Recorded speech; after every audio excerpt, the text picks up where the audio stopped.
Você já ouviu falar de pessoas que morreram, mas voltaram?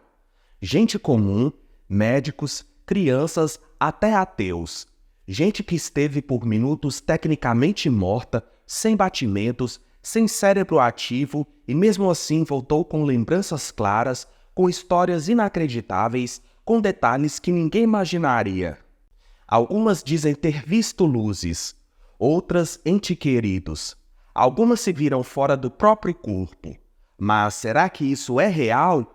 A ciência tem alguma explicação? E a Bíblia fala sobre isso?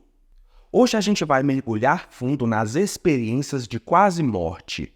Vamos falar de casos reais, estudos científicos, relatos que desafiam a lógica e textos milenares que talvez já explicassem tudo isso antes de qualquer tecnologia moderna existir. E o mais importante, vamos refletir sobre o que tudo isso pode significar para mim, para você e para a nossa existência. Mas antes de continuar, se você gosta de temas que desafiam o comum, que fazem você pensar e ver a vida com outros olhos, se inscreve no canal e deixa o like. Isso ajuda muito para que esse tipo de conteúdo chegue a mais pessoas e continue sendo produzido por aqui. Agora, vamos lá. As chamadas experiências de quase morte, ou EQMs, vêm sendo documentadas há décadas pela medicina. Não são delírios religiosos, não são histórias inventadas para emocionar.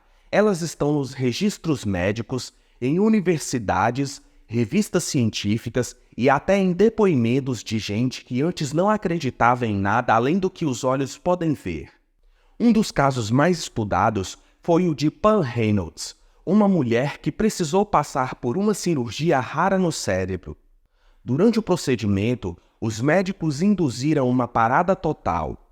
Coração parado, fluxo sanguíneo interrompido e atividade cerebral zerada. Tecnicamente, ela estava morta, mas ao acordar, Pam relatou com exatidão instrumentos usados na cirurgia, frases ditas pelos médicos e detalhes da sala de operação. Tudo isso enquanto seu corpo estava completamente inativo, inclusive o cérebro. Como ela sabia disso? Essa pergunta ecoa até hoje entre os especialistas. Outro caso emblemático foi o Dr. Eben Alexander, um neurocirurgião que sempre negou qualquer possibilidade de existência da alma. Até que ele próprio sofreu uma infecção cerebral que o deixou em coma profundo por uma semana. Nenhuma atividade cerebral funcional.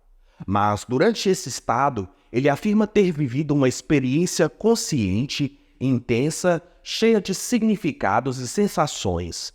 Ao despertar, sua visão da realidade foi totalmente transformada. Ele escreveu o livro A Prova do Céu, onde descreve tudo, e muitos de seus colegas da medicina ficaram atônitos. Esses não são casos isolados, são milhares de relatos parecidos, documentados em países diferentes, culturas, faixa etárias. Um estudo liderado pelo médico Sam Parnia, chamado AWARE, monitorou pacientes com parada cardíaca em hospitais. Alguns relataram com precisão ações que aconteceram enquanto estavam desacordados e com atividade cerebral nula. Um deles descreveu com exatidão a roupa de um enfermeiro que entrou na sala durante o tempo em que estava morto. Como ele viu isso? A ciência tenta explicar com hipóteses, alucinações, produtos químicos dos cérebros, memórias fragmentadas. Mas há um problema, como justificar dados, objetivos e informações que a pessoa não poderia ter. Visões fora do corpo, conversas escutadas em outras salas. E é aqui que a coisa fica mais interessante. Alguns estudiosos começaram a levantar uma possibilidade antiga. E se a consciência não estiver no cérebro, mas apenas passar por ele como uma espécie de transmissor? O cérebro seria como uma antena. Quando ele para, o sinal ainda existe, mas está em outro plano. Isso muda tudo, porque isso nos leva à velha pergunta: existe alma? E se sim, o que acontece com ela quando o corpo morre? Curiosamente, há mais de 2000 anos, textos antigos já falavam de algo parecido. Em Eclesiastes, capítulo 12, versículo 7, está escrito: "E o pó volte à terra como era, e o espírito volte a Deus que o deu." Essa frase tão simples parece descrever exatamente isso. O corpo físico se desfaz, mas o espírito, a consciência e a essência retornam à origem. Em Lucas 16, Jesus conta a história do rico e de Lázaro. Ambos morrem, mas continuam conscientes. O rico sente sede, dor, angústia. Lázaro está em paz em outro lugar. E o mais curioso, não se fala da ressurreição ou julgamento final ainda, apenas da consciência que continua após a morte física. E no momento mais dramático da Bíblia, quando Jesus está na cruz, ele diz ao ladrão arrependido: "Hoje estarás comigo no paraíso." Não depois do juízo, nem um dia, mas hoje. O corpo morre, mas algo continua. E quando olhamos para os escritos do apóstolo Paulo, vemos que ele também fala sobre esse mistério com uma clareza surpreendente. Em Filipenses capítulo 1, do versículo 21 ao 23, ele diz: "Porque para mim o viver é Cristo e o morrer é lucro. Mas se o viver na carne resultar em fruto do meu trabalho, não sei então o que hei de escolher.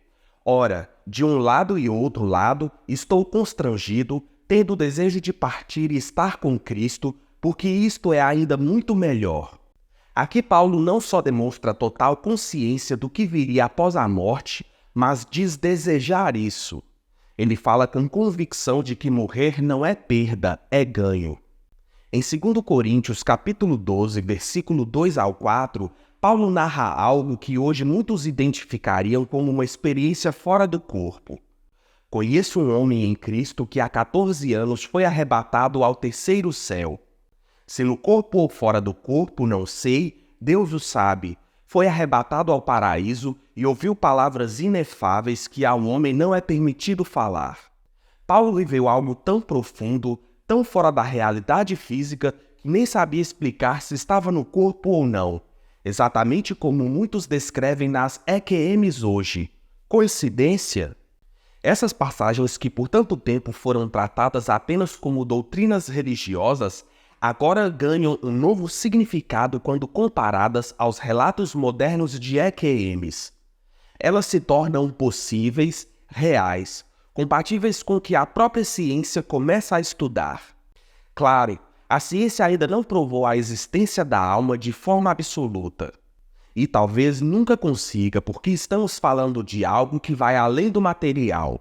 Mas quando tantos relatos se acumulam, quando pessoas que nunca se conheceram descrevem coisas tão parecidas, quando até crianças cegas desde o nascimento dizem que viram luz e cores em uma EQN, ignorar tudo isso parece mais irracional do que simplesmente considerar que talvez sim exista algo além do corpo. E se existir, isso muda tudo. Talvez a morte não seja o fim, mas só o começo de algo muito maior. Talvez essa consciência que chamamos de eu seja mais profunda do que imaginamos. E talvez, só talvez, esses relatos sejam pistas deixadas no caminho, como sinais sutis de que a vida vai muito além do que conseguimos tocar. O que você vai fazer com isso é escolha sua, mas talvez hoje seja um bom dia para olhar para a vida com outros olhos. E se existe algo além, não vale a pena pelo menos buscar entender?